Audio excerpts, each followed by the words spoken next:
Peu importe ce que le christianisme m'a appris tout au long de ma vie sur mon cœur désespérément méchant. Je sais que ce n'est pas vrai. Mon cœur est vraiment grand et plein d'amour. Le même amour que nous pensons que Jésus avait pour ceux pour qui il est mort. La dévotion désintéressée. Et je pense que c'est quelque chose que nous portons tous pour les gens que nous aimons. La haine dans ce monde et la haine pour cette vie sont contre tout ce que je savais intuitivement quand j'étais enfant, bien que la théologie chrétienne ait essayé de me dire le contraire. J'aimerais répondre à cette question par quelques points importants. Il est important de noter que la dépravation totale ne nie pas la présence de bonté commune dans l'humanité, alors que la Bible affirme que le péché affecte chaque partie de notre être et elle reconnaît également que les humains, créés à l'image de Dieu, sont capables d'actes de bonté, de justice et d'amour. Cette perspective reflète une vision réaliste de la nature humaine qui reconnaît à la fois l'impact du péché et les restes de l'image de Dieu en nous. Les chrétiens ont en fait une vision élevée de la création, la considérant comme intrinsèquement bonne car elle vient de Dieu.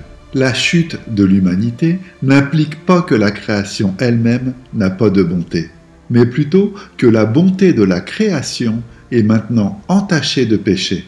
Chaque partie est teintée de corruption, affectant même le bien que nous faisons. La rédemption en Christ est considérée comme une restauration de la création, y compris de l'humanité, à sa gloire et à son harmonie avec Dieu. Que Dieu étend sa miséricorde commune à l'humanité est essentiel dans la compréhension de la présence de la bonté dans le monde. Dieu fait preuve de bonté envers tous, et pas seulement vers les croyants. Il leur permet d'accomplir des actes de bonté et de contribuer positivement à la société. Si Dieu n'avait pas donné aux hommes une conscience et retenu le cœur des hommes, notre monde serait effondré il y a bien longtemps. Cette grâce explique pourquoi les non-chrétiens peuvent souvent mener une vie moralement droite et d'amour significatif. La Bible reconnaît le rôle de la conscience et de la raison, don de Dieu, qui permettent le discernement moral et éthique, même chez ceux qui n'ont pas connu la régénération. Ces facultés, bien que altérées par le péché, donnent la possibilité de prendre des décisions et de faire des actions morales chez tous les hommes. La Bible offre une vision globale de la nature humaine, reconnaissant l'impact profond du péché tout en affirmant la dignité inhérente, la valeur et l'image de Dieu estampillée dans chaque personne, comme bénéficiaire de ses miséricordes communes.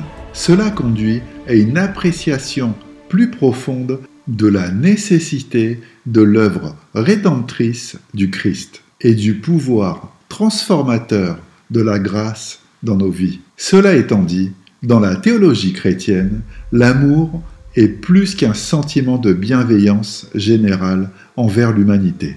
Elle est intrinsèquement liée à l'obéissance au commandement de Dieu, comme Jésus le dit dans Jean 14, verset 15.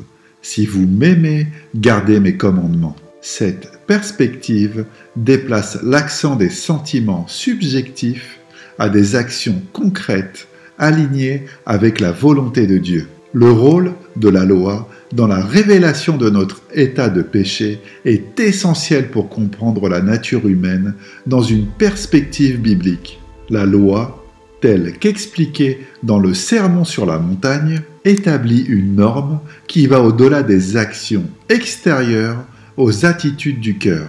Il montre que même les meilleurs hommes sont privés de la gloire de Dieu, comme nous le dit Romains 3, verset 23. Quand nous nous regardons honnêtement dans le miroir, nous reconnaissons nos défauts et l'impact omniprésent du péché dans tous les aspects de notre être. Dans le premier chapitre de son institution de la religion chrétienne, la connaissance de Dieu, Calvin articule une analogie profonde pour illustrer ce concept. Il suggère qu'en l'absence d'un point de référence approprié, dans ce cas la sainteté absolue de Dieu, les humains ont tendance à surestimer leur propre justice et sagesse. Ils comparent cela à un œil habitué à l'obscurité, qui perçoit même un objet gris comme brillant blanc.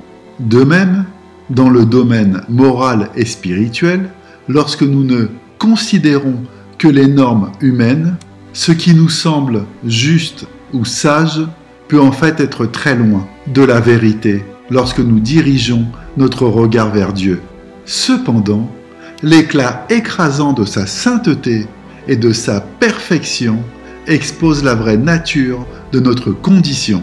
Tout comme nos yeux, habitués à la lumière terrestre, deviennent submergés et incapables de voir en face de l'éclat du soleil, de même, notre sagesse et notre force perçue sont révélées comme de la folie et de la fragilité quand elles sont mesurées contre la justice, la sagesse et la toute-puissance sans faille de Dieu. L'analogie de Calvin souligne une vérité vitale. Notre compréhension de la bonté, de la justice et de la sagesse est significativement erronée quand elle est basée uniquement sur des normes humaines ou d'intuition.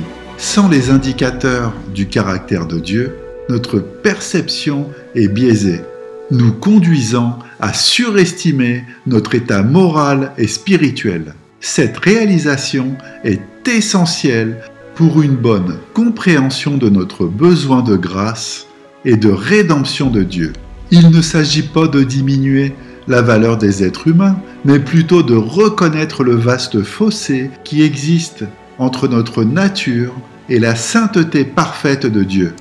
C'est dans cette reconnaissance que nous trouvons le véritable élan pour rechercher Dieu, la grâce et la transformation à travers Christ. Et donc, pour répondre aux commentaires du dessus, l'idée que les enfants ou même les adultes peuvent intuitivement savoir qu'ils sont intrinsèquement bons en tout temps est en effet contestée par la réalité du monde et l'enseignement scripturaire. Si tel était le cas, il n'y aurait pas besoin d'instruction morale, de conseils ou de correction. La présence d'injustice, de conflits, de convoitises, de haine et d'autres formes de péché dans le monde est la preuve de la nature imparfaite de l'intuition humaine et de la nécessité d'une norme extérieure à nous-mêmes. C'est là que la doctrine de la dépravation totale devient pertinente. Elle enseigne que chaque partie de la nature humaine est affectée par le péché, qui comprend notre volonté, nos émotions, notre intellect et même notre intuition. Cette doctrine ne nie pas la présence de bonté ou la capacité d'amour chez les hommes, mais elle reconnaît que ceux-ci sont terriblement insuffisants pour atteindre la sainteté requise par Dieu. Reconnaître notre incapacité à accomplir la loi de Dieu par nous-mêmes conduit à une compréhension de la nécessité de la grâce. C'est seulement par la grâce de Dieu en Jésus-Christ et appliquée par le Saint-Esprit que nous sommes capables d'aimer vraiment Dieu et les autres d'une manière qui s'aligne sur ses commandements. Cette grâce non seulement pardonne nos péchés, mais aussi nous dirige et nous habilite pour une vie juste.